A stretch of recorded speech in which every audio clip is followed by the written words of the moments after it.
The official Boruto sneak peek for Boruto 2 Blue Vortex Chapter 16 has just released, and yet again it is that time of the month where we're going to be getting all the spoilers leading up to the chapter to come out. So let's just jump right into what exactly we see. We see a panel of Araya and Yado, and this is one of the first few times we have seen them in Boruto 2 Blue Vortex. The last time I believe we saw them was when the tuning exam occurred. We had Shinki, we had Ayara, and we have Yado, who all participated in the tuning exams, and now we're starting to see them being included in Boruto 2 Blue Vortex. And before we analyze or even translate some of the text that has come out, let's examine their transformation, because this is not the first time we see them in Boruto 2 Blue Vortex, but we have a better image of exactly how they look like and the design that Ikimoto gave them.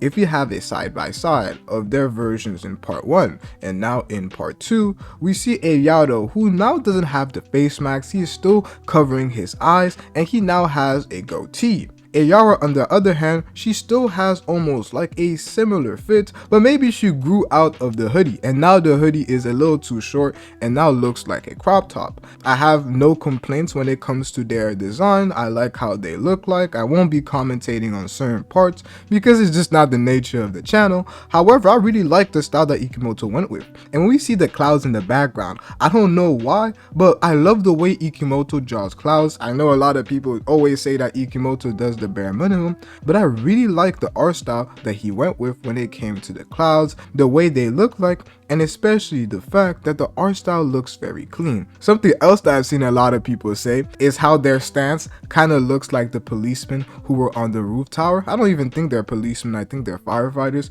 but you can just see it right here. I really just like the overall vibe that Ikimoto is going with, and the most important thing is that we are finally to the land of wind, as this is what the translated text ends up saying. Welcome to the land of wind. Thank you for your cooperation. Nice to meet you. Let's head there right away.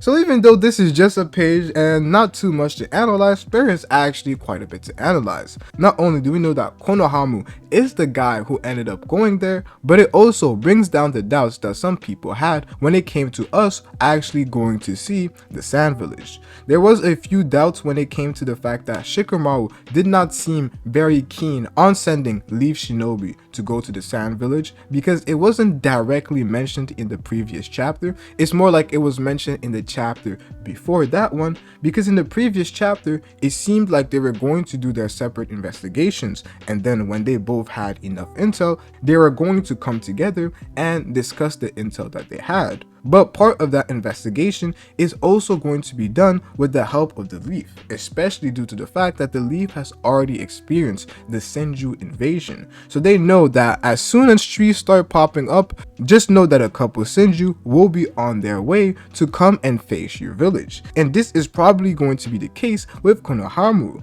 But the fact that we see Konohamaru in this panel means that this is the perfect moment for the Senju to attack, but especially for Matsuri to attack and finally meet her target. We had the likes of Hidari that ended up meeting with his target, who is Sarada. We have Jira, who ended up confusing Himawari for Naruto, but in the end he still ended up meeting with Himawari. Both of these guys met their targets. Now there are 3 members that haven't. One of those members is Bug, and his target is in the Leaf Village, so I really doubt that he would end up going with Matsuri. But since Konohamaru is in the Sand Village, or simply in the Land of Wind, it now means that we have a higher chance of the duo who will end up going, just like Hidari and Jira did to the Leaf Village. In the Sand Village, it will most likely be Matsuri and Jira. And this is going to be very interesting because from what I'm currently seeing in the past chapter especially, Ryu's target was announced to be Gaara of the Sand, and Matsuri's target is Konohamaru. They have linked up in the Sand Village, which means it is quite easy for both of them to end up going to the Land of Sand and meeting their targets. And what is especially even more interesting is the location of Gaara. We know that Gaara was sealed with the ability that Shinki had, which means that the first thing they're going to go and investigate is Gaara himself to find out ways that they're going to be able to release him. We know as the audience that the only way to release that jutsu is for Shinki to do it himself, which means that if Gaara is to be freed, Ryu is going to be there some way, somehow. And if Ryu wants to end up eating Gaara, his target, it means that he's eventually going to go and open up that bubble, which will be the perfect time for the leaf and the sand to go up ahead and end up getting Gaara and freeing Gaara and finding more about Shinki and his tree state. We know that he's still alive in that tree state, which is good, but during their investigation, they will most likely end up meeting with Matsuri and Ryu, and this is basically the perfect moment for this to be done. But just looking at this trio, I just doubt they're able to do anything, and that's why I personally believe that somebody else is definitely going to be going with Konohamaru. This situation to me is just a lot like the Kazekage rescue arc, where we had a Gaara who was captured by Deidara and the Akatsuki, and then the Leaf Village sent out Kakashi, Sakura, and Naruto to end up dealing with that problem. This was the first mission that Naruto had to deal with when he first came back from the village. And in my personal opinion, what we could end up seeing here is a Konohamaru and 2 other people to go. And those 2 other people, I believe, will be Sarada or Mitsuki. Or maybe Mitsuki is replaced with Sumire. And there's just a number of reasons why we could see this being the case. The highest probability for the person to end up going and meeting with the Sand Village is actually Sarada. Sarada's goal is to be the Hokage, so she should be placed in moments where she starts to understand the political dynamic between the Sand, the Leaf, and all the other villages. So if there's somebody who ends up going with Konohamaru, if the story doesn't make Konohamaru go alone, the most likely person to go would be Sarada. Sarada not only has the power to back up and do impressive feats against the Senju, but she also has that resolve due to her wanting to be the Hokage. Just like it was Naruto, who was also sent to go deal with the Sand, and he also wanted to be the Hokage, and he got to understand the different perspectives of the villages and learn a lot. This is a great opportunity for Sarada to end up going and doing the same. The reason I also believe that Sarada has to go is that there is no way that you convince me that Yado and Ayara are going to be able to put in any sort of valuable damage to the Senju. Matsuri went there alone, and the likes of Gaara, Yado, and Arara weren't able to do anything too impressive. Matsuri looked perfectly fine. There was a couple Clawgrams that were dead, but a lot that was still there. And defeating Clawgrams isn't something that is too impressive with the likes of Chocho, who was able to do the same. So if it's those 3 that end up going and end up meeting not just 1 but 2 Senju, they will most likely come to pass. And that's why I believe there needs to be somebody else, somebody with that level of power to do the case, and the perfect person would be Sarada Uchiha, due to the fact that Sarada Uchiha not only was able to damage Hidari, but she was also able to react to their movements, and due to that, she is the perfect person to end up going there and putting in something impressive. The likes of Sarada getting turned into a tree or getting absorbed is quite low due to the fact that Hidari is targeting Sarada, so they would not want to turn her into a tree without Hidari being there and being the one to absorb Sarada first. So the probability of something bad happening to Sarada, if she isn't quite on that level yet of the Senju, is quite low, which makes her a perfect candidate.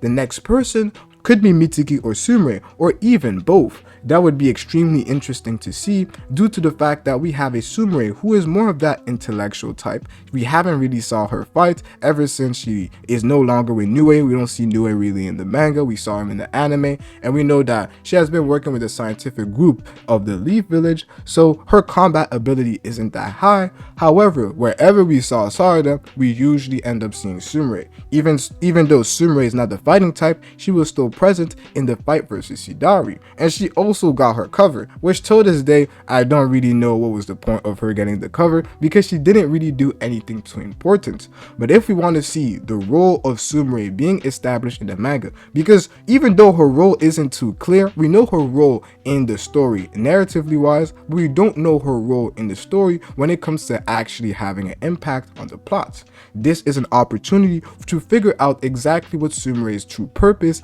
is is in the manga. Is she just going to be that background character that just happens to be there at the perfect moments and getting screen time, or is she actually going to do something important and lead towards results that end up benefiting the leaf? This is something that we're also going to end up finding out. And the reason why I believe that it is 50-50 for Mitsuki going is due to the fact that Mitsuki seems to be some sort of bodyguard for Ada and Damien, and also Kawaki. When we go to their house and we see the different panels, you would see that Mitsuki is always outside the house guarding. When Kawaki wanted to go and confront Boruto, Mitsuki was outside that house, and when Kawaki came out, it was the perfect opportunity for him to poison him and put him to sleep, thus preventing him to go and meet with Boruto. Due to that fact, I believe that there is a possibility that he doesn't end up going and continues to guard Damien and Boruto. And the person I do know for sure, I'm not going to say for sure because we never know what path the story is going to take, but the person I hope for the most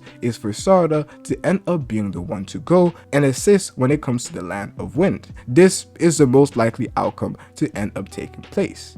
But you may have noticed that I didn't talk about Boruto or Kawaki even going to the Land of Wind, and that is due to the fact that I believe they will play a different role. We have a Kawaki whose path is to get stronger. That's literally what Boruto told him to do. So while they are doing that, I believe Kawaki will finally go and confront Amato. How exactly will that go? It is quite interesting. To go and place pressure on Amato and thus get his limiters removed, but we also have to remember that Amato has a shutdown code, so he could shut down Kawaki whenever he feels like it. But will Amato end up using that trump card just yet? Especially due to the fact that Kawaki hasn't revived her daughter. So it is very well possible that Kawaki ends up getting his limiters removed in the next few chapters. We see a buildup of that taking place in this chapter alongside buildup of what's happening in the Land of Wind, and then we have a Kawaki who later on ends up getting his limiters removed in the following chapter. This is what I believe is a likely outcome. And for why I don't believe that Boruto will be assisting in that fight just yet is due to the fact that Boruto will most likely go back and meet with Kashin Koji at first. Kashin Koji's one of his base are in the Land of Wind. So maybe he goes to the Land of Wind for a short period of time, and after Sarada Konohamaru find himself in some sort of danger, then we have a Boruto that pops up later on in that arc and ends up helping them out. In addition, one thing that I can actually end up seeing taking place is for that team that has been assigned to go help out the Land of Wind, they end up fighting with the Senju. And similarly to what happened with Team 7 in Naruto, we had a different squad, the Team Guy squad, that ended up assisting later on in that fight and playing a pivotal role. I believe that the first wave of the Leaf reinforcements, which involves Konohamaru and potentially Sarada and other people, will be the first people to make contact with the Senju. Then, almost as a backup squad, we have Boruto and Kawaki, or simply either or, that ends up making an appearance in that fight. I do believe it could be Kawaki after he gets his limiters removed, and then we see some potential of what exactly Kawaki can do without those limiters, leading us to see some of the abilities that Kawaki has after his limiters are removed, getting us prepared for that rematch against Jira. Those are the possibilities that I ended up seeing. I don't know how I yapped this much with just one page, but you guys let me know what you guys think in the comment section below. It's been your boy Dynasty, and I'm out, bruh.